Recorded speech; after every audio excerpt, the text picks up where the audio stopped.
Latest updates के लिए ultra channels को सब्सक्राइब करें और बेल आइकन को प्रेस करें।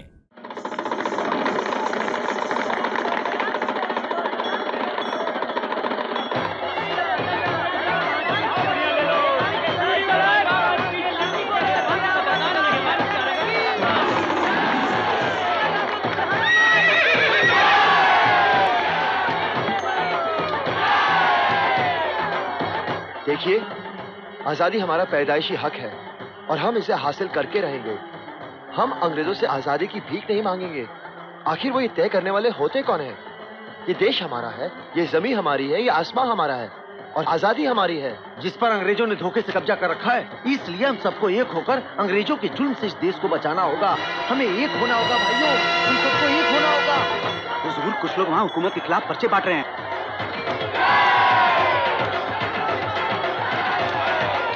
हम प्रजातांत्रिक भारत की तामीर करेंगे। एक ऐसा हिंदुस्तान बनाएंगे जिसमें अमीर गरीब सब बराबर होंगे।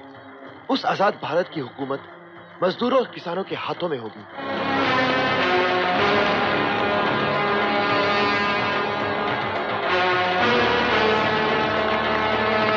इस देश से अंग्रेजों को हटाना होगा। हमें एक होना होगा।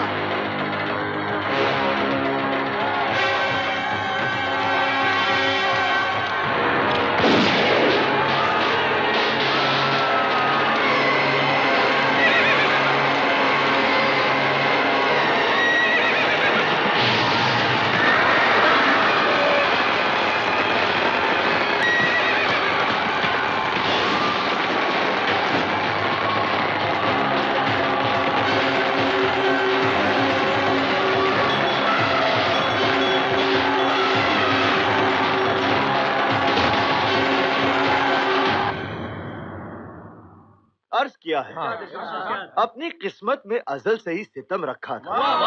क्या बात है, क्या बात अपनी किस्मत में अजल से ही सितम रखा था। रंज रखा था, मुहिम रखी थी, गम रखा था। किसको परवाह थी, किसमें ये दम रखा था। हमने जब वादिये गुर्बत में कदम रखा था, दूर तक यादें वतन आई थी समझाने। बहुत अच्छे, बहुत अच्छे। चल भवानी, अपनी तो वो गजल सुना। कफस वाली सुनाऊं? हाँ। जब कफस से लाश निकली, अर्ज किया है, जब कफस से लाश निकली बुलबुले नाशाद की, जब कफस से लाश निकली बुलबुले नाशाद की, इस कदर रोया की हिचकी बन गई सैयाद की।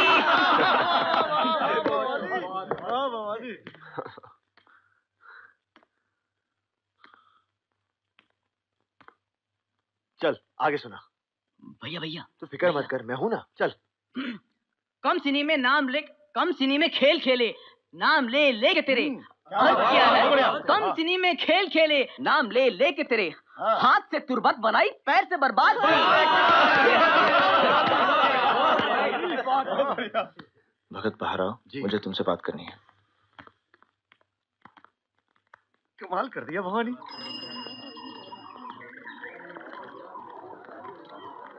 देखो भगत, सब तुम्हारी तरह मन के मजबूत नहीं है, भटक सकते हैं, इसलिए उनके सामने ऐसी वैसी बातें मत किया करो। भगत, दशहरे के मेले में तुमने बड़ी चतुराई के साथ अपने साथियों को खुफिया पुलिस से बचाया। आंखों में धूल झोंकने की कला आती है, एक क्रांतिकारी में ये गुण होना ही चाहिए। ये फिरंगी एक लोमड़ी से भी ज्यादा चालाक हैं और सियार से भी ज्यादा काइयां। इनके साथ चतुराई और बहादुरी के साथ ही लड़ा जा सकता है। सजग रहोगे, सफल रहोगे। एक बार फिरंगियों ने मुझे भी पकड़ लिया था। 14-15 साल की उम्र थी, बनारस में था, गांधी जी का आंदोलन चल रहा था। एक फिरंगी अफसर सत्याग्रहियों को बुरी तरह से मार रहा था। मुझसे देखा ना गया, खींचकर मैंने पत्थर मारा। फिरंगी सीधा अस्पताल में और मैं मैजिस्ट्रेट के सामने। मैजिस्ट्रेट ने बड़े कड़क के पूछा, नाम? मैंने भी बड़े तड़क के कहा, आजाद। पिता का नाम? स्वतंत्रता। रहते कहाँ हो? जेल खाना। बनना गया ससुरा मैजिस्ट्रेट। 15 कोड़े मारने का हुक्म दिया। जेलर कोड़े मारता गया और मैं भारत माता की जय। पीठ का मांस शरीर से अलग हो गया, लेकिन आजाद नाम हमेशा के लिए जुड़ गया। उस दिन मैंने प्रण किया कि जब तक आखिरी सांस, आखिरी गोली रहेगी, मुझे फिरंगी छू नहीं पाएंगे। भगत, मौलाना हसरत मोहनी तुम्हारे बाबा का खत लेके आए हैं। तुम्हारी माँ सख्त बीमार है।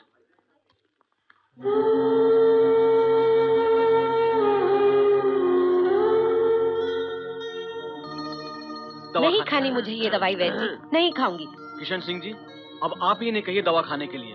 मेरा कहना है तो ये मान नहीं रही हैं। अच्छा, अगर भगत दवाई खिलाए तो खा लोगी? भगत आ गया?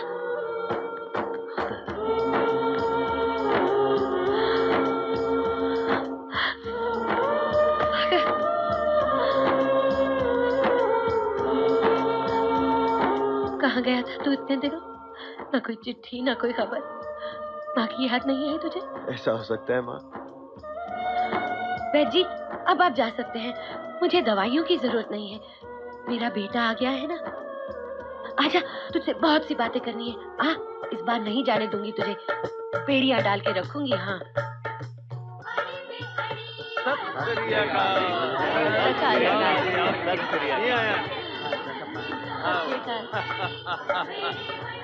आओ जी आओ। माँ यहाँ क्यों आए? आओ बहन जी, आजा।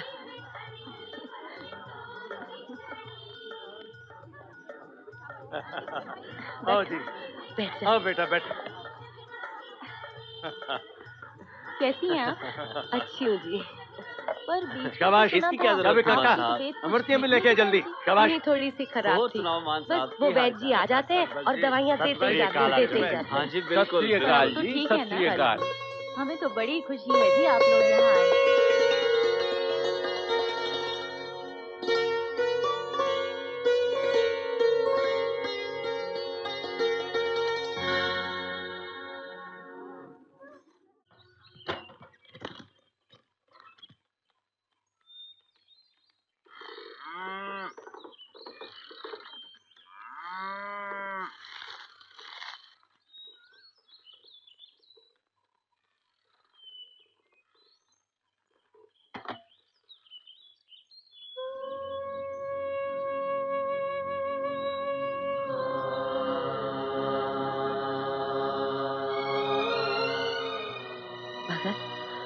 शायद हम लोगों से गलती हो गई। माँ, जब आप लोग जानते हैं कि मैं अपनी जिंदगी अपने वतन के हवाले कर चुका हूँ, तो आप लोग मेरी शादी करवाने की कोशिश क्यों कर रहे हैं? घर गृहस्थी की जिम्मेदारी कैसे उठा पाऊंगा? अगर मैं एक शौहर होने का फर्ज नहीं निभा सका, तो ये उस लड़की पे जुल्म नहीं होगा? उसे तकलीफ में क्यों डालूं? क्या कसूर है उसका? तू ठीक कह रहा है, कसूर शायद हमारा ही है। लेकिन तू बता बेटा, किस माँ की तमन्ना नहीं होती कि उसका बेटा दूल्हा बने, उसके घर में शहनाइयां बजे, बहू आए, लोग खुशियां मनाए। मैंने अगर ये सपना देखा तो क्या गलत किया? माँ, इस समय हमारी आंखों में सिर्फ एक ही सपना होना चाहिए, वतन की आजादी का। हम सच्ची खुशी उसी दिन मना सकते हैं जिस दिन गुलामी की जंजीरें कटेंगी, और वो दिन बहुत दूर नहीं माँ। उस दिन पूरे देश में शहनाइयां बजेंगी। आप वादा कीजिए, आज के बाद आप लोग मेरी शादी की बात कभी नहीं करेंगे। अच्छा, नहीं करेंगे। एक बात मानेगा मेरी? तू आज ना जा।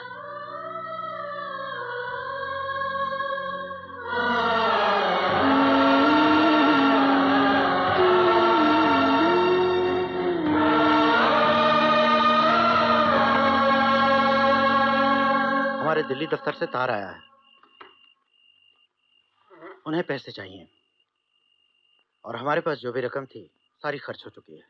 उन्हें भेजने के लिए रुपयों की दरकार तो है ही, लेकिन कारतूस और असलहे वगैरह खरीदने के लिए और पर्चे छापने के लिए, छोटे मोटे कामों के लिए हमें पैसे की जरूरत है। रुपयों का प्रबंध हो जाएगा। कैसे? बिस्मिल। हमने तय किया कि कल रात हम हरदोई से लखनऊ जाने वाली सहारनपुर पैसेंजर ट्रेन पर हमला करेंगे। इस रेल में अंग्रेजों का सरकारी खजाना होगा, लेकिन यह खजाना लखनऊ नहीं पहुंचेगा। गाड़ी काकोरी स्टेशन पर ठीक 8:20 पर पहुंचेगी।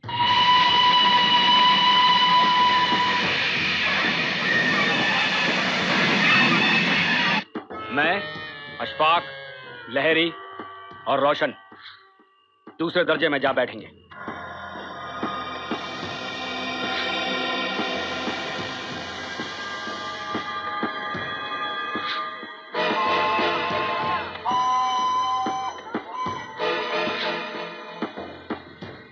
गाड़ी ठीक 8:28 पे चलेगी।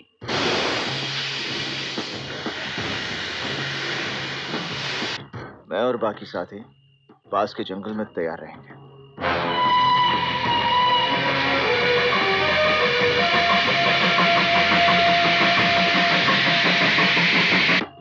जंजीर मैं खींचूंगा।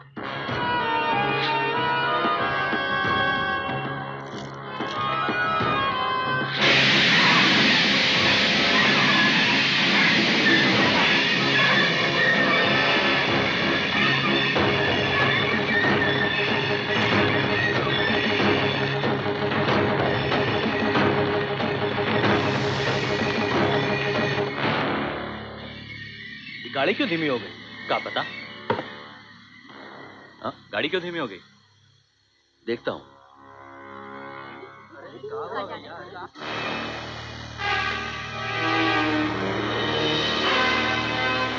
Why the train stopped? Take a look. Yes.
क्यों बिस्मिल जी, एक की मौत और चंद के घायल हो जाने से बेहद परेशान लग रहे हैं आप। सुना, मैं परेशान लग रहा हूं। अरे दुख तो मुझे भी है, लेकिन क्या करें, अगर हम गोली नहीं चलाते तो वो चलाते। खैर जो भी हो, उन फिरंगियों की नींद तो गुल हो गई। सीधी चुनौती दी उन ससुरों को, गोल गोल घूम रहे होंगे। आखिरी गिनती के मुताबिक हमारे हाथ कुल जमा 7,900 रुपए लगे हैं सरकारी खजाने के। बस बहुत कम है। मैं सोच रहा था कम से कम 10-15 हजार होंगे। खैर अशफाक, तुम्हें पता है ना इन पैसों के साथ क्या करना है? असला खरीदना है, पर्चे छपाने हैं और बाकी के पैसे दिल्ली भेजने हैं। आज रात को मैं झांसी जा रहा हूँ, दल के सदस्यों से बात करूंगा, देखता हूँ उनकी क्या जरूरतें हैं। आजाद जी। हाँ बोलो। हम सब साथियों को लगता है कि आप कुछ रुपए रख लीजिए, सर्दियों का मौसम आ रहा है, नया कोट खरीदने के काम आएंगे। भगत, मुझे कोट की नहीं कारतूसों की जरूरत है। शरीर जितना अधिक सुख पाता है उतना ही अधिक सुख चाहता है। मेरा बदन तकलीफें सह सकता है, लेकिन मैं अपने साथियों की तकलीफें नहीं सह सकता।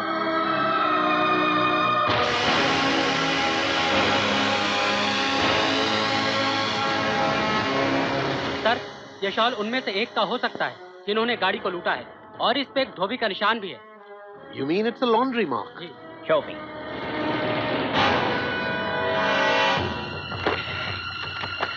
ये तो हमारे यहाँ का निशानी है साहिब। Sir, this mark belongs to him. ये निशान इसी का है। Ask him, whom does it belong to? जानते हो किसका है? इसके लिए तो हमको कॉपी वापी देखना पड़ेगा साहब। चलो दिखाओ।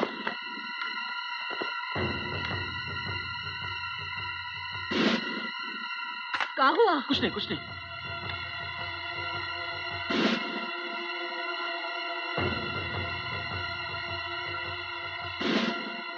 राम प्रसाद बिस्मिल साहिब।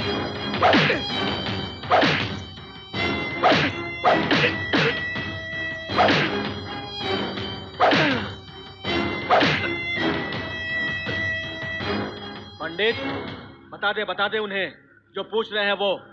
अपने ये घाव देख, पागल मत बन। ये जितने घाव हैं सीने पे, सब फूलों के गुच्छे हैं। हमें पागल ही रहने दे, हम पागल ही अच्छे हैं।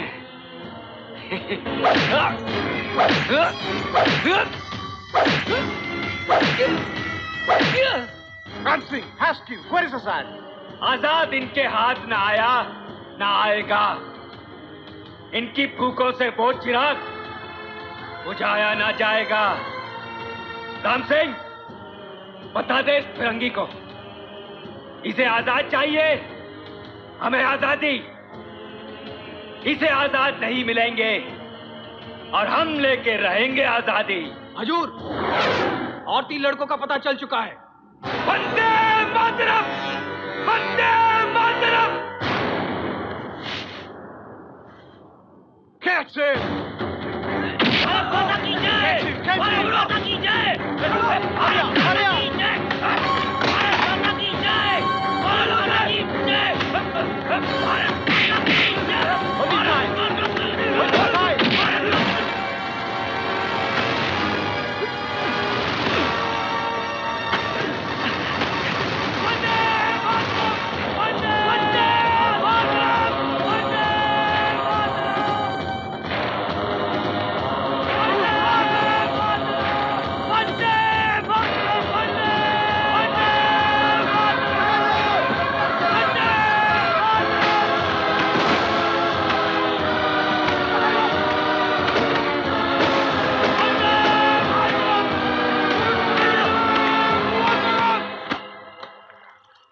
समझ में नहीं आ रहा कि पुलिस ने हमारे साथियों को इतनी जल्दी और आसानी से कैसे पकड़ लिया। कोई ना कोई जरूर है जो पुलिस को हमारे भेद दे रहा है, और वो बुज़दिल हम में से कोई है जिसने अपनी आत्मा को फिरंगियों के हाथों बेच दिया है। अरे हमारे देश की आजादी से बढ़कर भी कोई और इनाम है? आजाद जी, भगत, अगर एक कड़ी कमजोर हुई तो पूरी जंजीर टूट जाएगी। मैं अपने किसी भी साथी को खोना नहीं चाहता। फिरंगियों के खिलाफ हमारे साथी तो हमारे हथियार हैं। और फिर कहां से लाऊंगा मैं बिस्मिल, अशफाक, रोशन और लहरी को? आजाद भाई, हैदर भी पकड़ा गया। आजाद जी, इस वक्त हमें शक की नजर से एक दूसरे को नहीं देखना चाहिए। एक गद्दार की वजह से अगर हमने आपसी यकीन खो दिया तो बेहद कमजोर हो जाएंगे हम। और अभी तो हमारे साथी हवालात में ही हैं, जेल तो नहीं गए, हम उन्हें छुड़ा लाएंगे। ठीक है, तो ये काम हम कल रात को ही करेंगे। तुम लोग सब तैयारियां शुरू करो।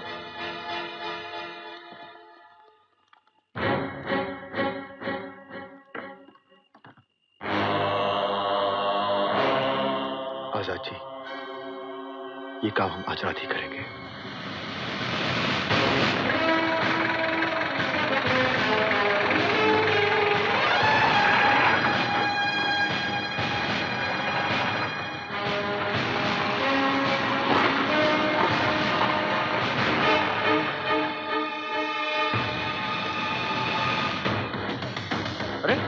अरे भाई, अंदर कहाँ जा? अरे अरे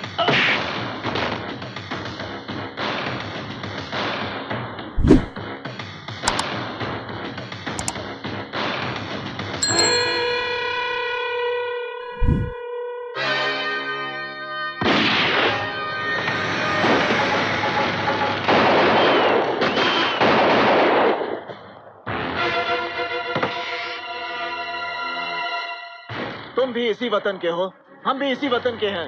हम किसी को गोली नहीं मारना चाहते, मगर तुम लोग अपने भाइयों के ऊपर बंदूकें क्यों तानते हो? हम इस देश को आजाद करना चाहते हैं। क्या तुम्हें आजादी नहीं चाहिए? अरे किस मिट्टी के बने हो तुम लोग? इस धरती से प्यार है या नहीं? कांतीराम, इसके ऊपर तो 30,000 का इनाम रखा है।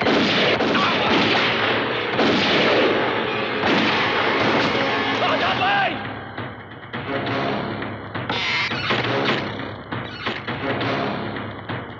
आजाद भाई! हैदर, अशफाक और बिस्मिल कहाँ हैं? वो दूसरी कोठरी में बंद है।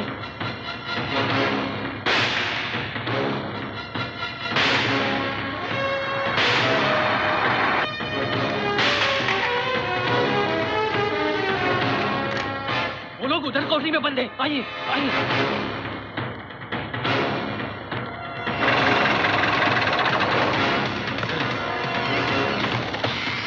हैदर भाई, हैदर भाई, बचाइए हमें आपको। आजाद भाई!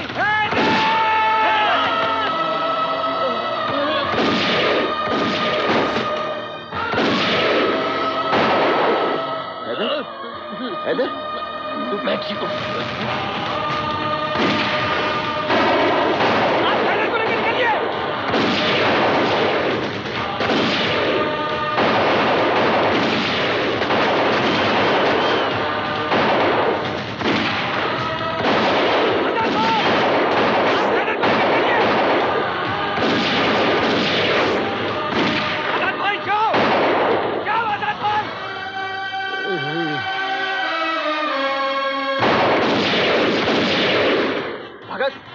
तू हैदर को लेकर निकल।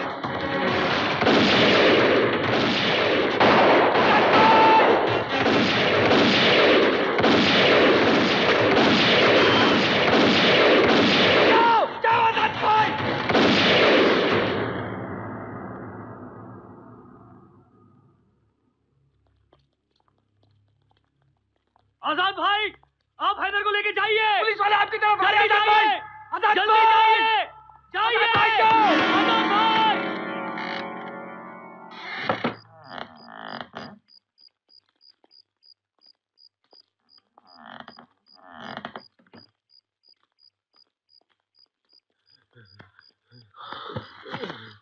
बहुत खून बह गया है। मैं पानी लाता हूँ। आजाद भाई। हैदर, देख तुझे कुछ नहीं होगा, सब ठीक हो जाएगा। मैं तेरी गोली निकाल दूंगा ना, तू बिल्कुल ठीक हो जाएगा।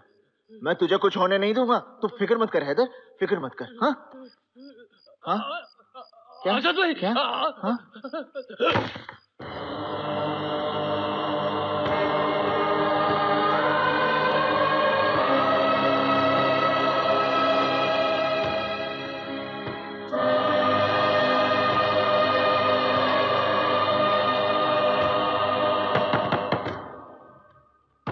कौन है?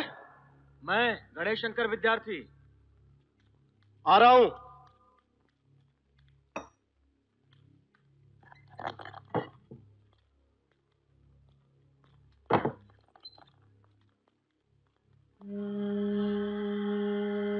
हैदर,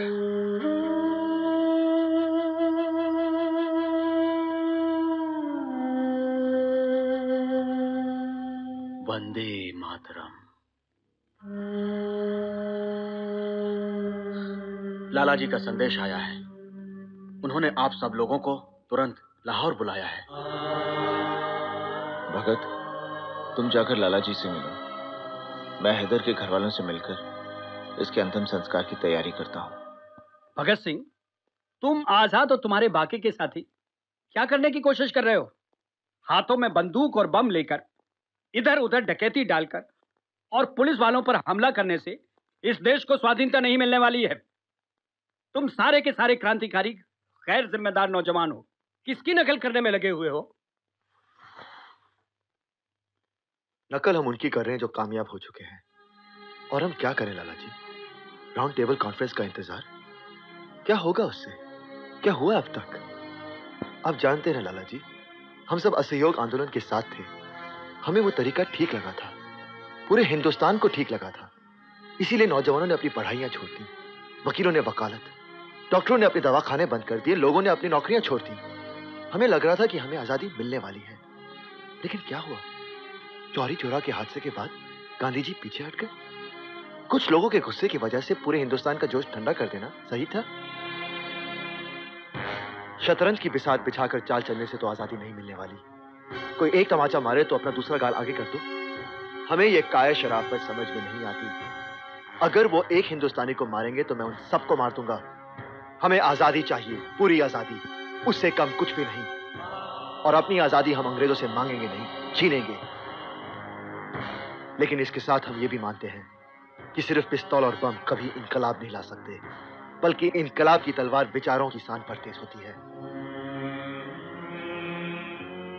भगत सिंह, अगर मैं तुमसे कुछ कहूं तो तुम मेरी बात मानोगे? लाला जी, मैंने आपको हमेशा पिता समान समझा है। आप हुक्म कीजिए। जैसा कि आप सब लोग जानते हैं, साइमन कमीशन भारत आ चुका है। यह कमीशन अंग्रेज सरकार का एक और छल है, हमें भरमाने की एक और कोशिश है। चंद अंग्रेज मिलकर यह तय करेंगे कि हमें कितनी आजादी मिलनी चाहिए। मैं पूछता हूं, वो ये तय करने वाले कौन है? बिल्कुल, वो ये फैसला करने वाले कौन होते हैं? बंबई, दिल्ली, कलकत्ता हर जगह इस कमीशन की बहुत मुखालफत हुई है। कल लाहौर स्टेशन पर जब यह कमीशन उतरेगा तो सारी पार्टियां मिलकर इसके विरोध में प्रदर्शन करेंगी। हम चाहते हैं तुम लोग भी हमारे साथ रहो, लेकिन एक वादा रहे, यह प्रदर्शन शांतिपूर्ण है।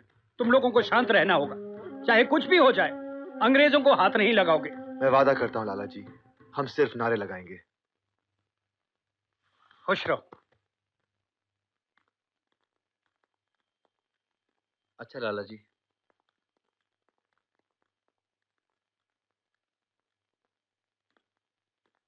लाला जी, आपने इन लोगों को मोर्चे पे क्यों बुलाया? इन लोगों की सोच हम लोगों की सोच से अलग है। ये तीर घाट के हैं और हम मीर घाट के, और ये गरम दल के हैं। कब किस वक्त इन्हें गुस्सा आ जाए, कब किस वक्त ये बंदूक निकाले और कब चला दें, कुछ कहा नहीं जा सकता। और फिर लाला जी, आप इन सरफिरों पे भरोसा कैसे कर सकते हैं? मैं कर सकता हूं। अगर मैं भगत सिंह की उम्र में होता तो लाला लाजपत राय नहीं होता, बल्कि भगत सिंह होता।